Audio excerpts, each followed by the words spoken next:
Hello, everyone. Welcome to this special edition of the Church Encourager podcast. I'm Douglas Laws. With me today is my wonderful, lovely wife, Kimberly. She is filling in for my dad. My parents are actually in New York City right now. They're at a special meeting with Convoy of Hope, and they're having a great time. They showed me a view from their hotel room, and it looks like they're just very blessed at the moment. If you like big city views and that, Kimberly, we always kind of joke around how that's sort of not our vibe. We would rather have a cabin in the woods. But that anyway. Yeah, I think we're both there. Or, I like a beach vacation as well. Was born there and he'll be happy there forever. That's good. It's just so beach-like, I know what to expect. Okay. You need sunscreen. Yeah, I don't know why I brought that up. But anyway, I did. So today, what we're going to do is Kim and I are going to go through these discussion questions together. And, really the hope for this podcast was just to give everyone at our church an example of how these work. And one of our hopes is that you would take these and spend time in your own devotional life or in your own Bible study or with a small group and do these. And, your first small group is your family. Isn't that right, honey? Mm-hmm. We don't say that all the time, but we should. So, hon, I feel like answering a question. Why don't you answer why don't you ask one of the discussion questions? And all right, I'm going to start off. Like the first thing that I thought was, like, what do you think motivated Ruth to make such a radical commitment to follow Naomi and her God? That I wonder. Like, she was in a foreign land, right? No, she was in Moab. No, they were at home Moab, first, right? yeah. So, you wonder, did she have family close by that she was related to? Did she feel a sense of calling to stick with Mara? What was her relationship like with her first husband? I can't remember if she was married to sick or failing. That was it was Malin, and I can't recall the other name off the top of my head. Killian, thank you. See that. She's the best.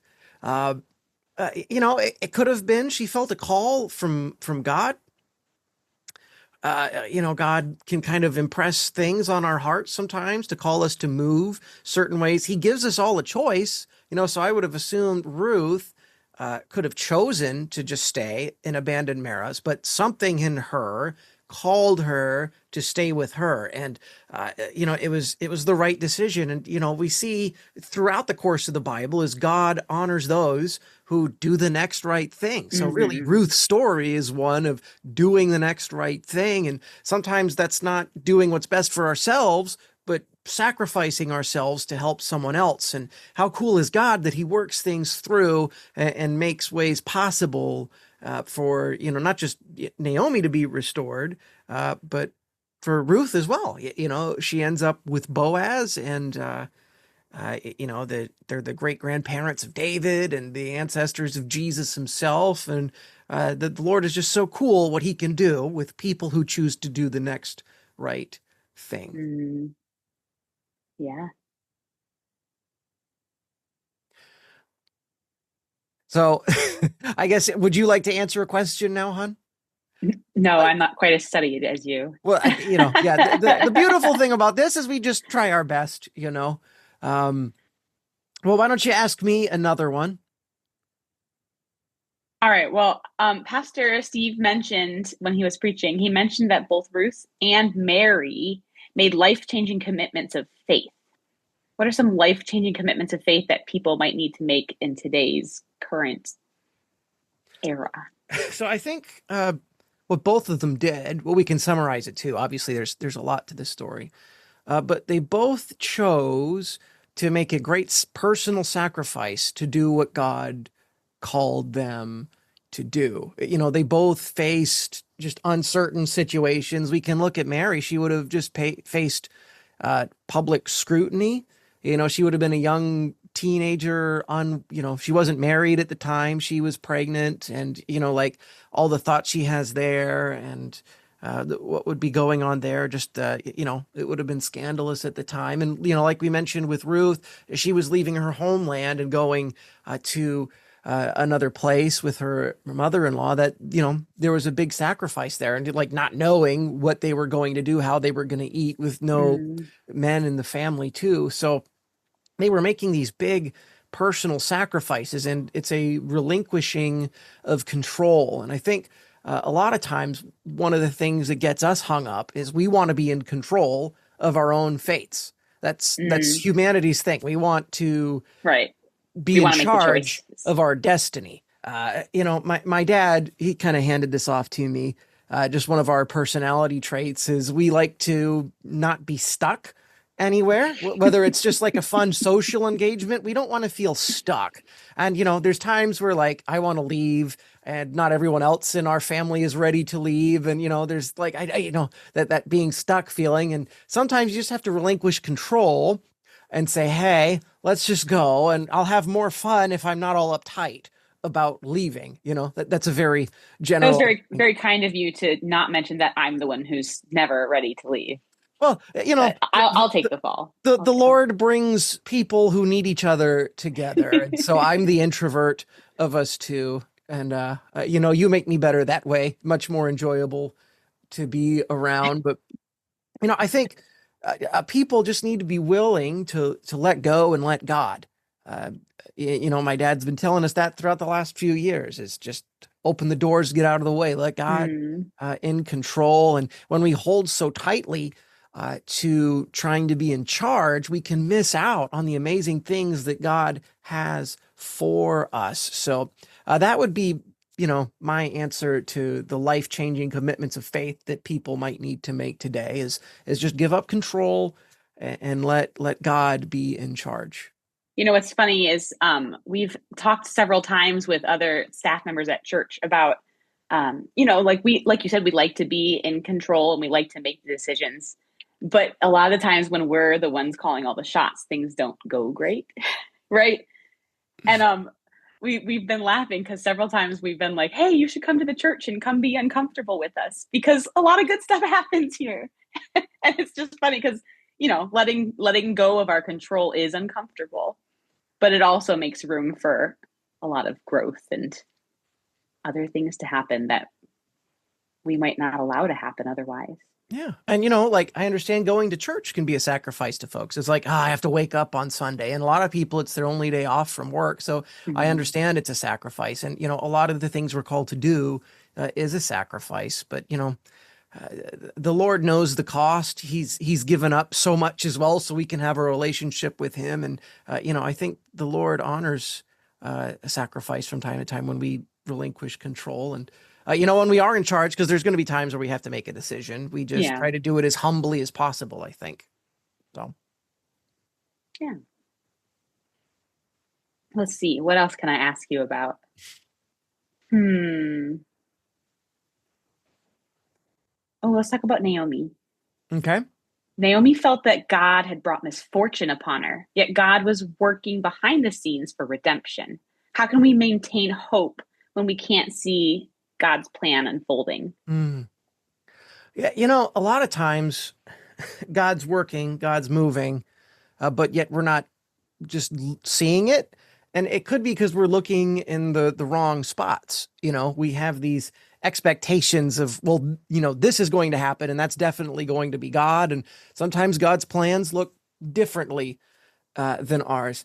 I was doing a lesson today from the Bible Project, and it was on Genesis chapter 24, Mm. and it's the chapter where the servant of Abraham goes out and he finds Rebecca, and there's all these parallels there, but there's this situation where they're like, "Hey, Lord, it would be cool if the girl that I needed to find would just show up here at the well." And let And, me know it's her. and like literally as he's finishing the sentence there, Rebecca pops up and, God makes these happenings happen. These, Mm. but we have to be okay with hanging out until the happening happens. And one of the things that we've been talking about, not forcing those happenings, otherwise we're making the happenings happen. and we we make mistakes. You know, Hmm. we it's kind of a silly mistake, but I made typos in that Christmas Carol Jam Night book that I came out with. I actually put the same thing in 2 pages. I was like, oh, and You your did? dad actually, yeah, I had a big typo. Oh And it's like, and no. I was in such a hurry to put it out. You know, I should have just just went and gotten an edit I of some I sort. didn't notice it. I I'm sorry. showed you the doc. Yeah, it's okay. You know, it's my own fault, but that's because I rushed it. You know, I didn't just pause and that's obviously not a great sin, right? Everybody's really go whatever. You could always get, different ones. But man, we can rush things. We don't like waiting. I don't like waiting. I've been told I can Hmm. be impatient in some areas of my life. Thank you for the face, hon. But it takes a lot to just trust in God, and I get it. And it can be so hard in the moment to trust in God, right? It's really easy to say when everything's going well that we trust in God, but man, when the everything seems pressed against us, it can be very difficult. But so often we see God just do amazing, awesome things in those situations. But we have to be willing to get in, just to trust God even in those positions. So Hmm. Let's see. Well, since we're on the topic of Naomi, how do you think Naomi felt when she told people to call her Mara, which means bitter, instead of her given name? yeah, she probably wasn't feeling happy. So process of elimination, we can say that bitter. Her husband died, and then her sons died, and at that time, the way that property, the way that possessions were transferred from generation to generation was through the men. I'm not saying that's fair. That's just the way it was then. So she's just feeling kind of lost, and the only two families she has are her daughters-in-law, Orpah, not to be confused with Oprah, and Ruth, and she's like, I'm just gonna be grumpy, and everything's over. She felt hopeless, and so that's why she probably would have felt that way. She wasn't really feeling like God's amazing plan was about to happen, and she would be a part of it.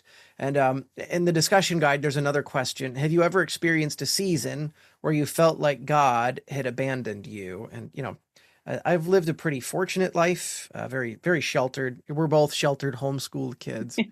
But sort of my experience in this season, if I had to say that, or if I had to think of a part in my life where I did, really question, was when I was diagnosed with the type 1 diabetes. And I think I've shared this story. Um, but it's such a life changing event. I was really Mm. sick when it happened, didn't know what was going on. And, it took me not wanting to go to an Aerosmith concert to get medical treatment because I was just trucking through as sick as can be.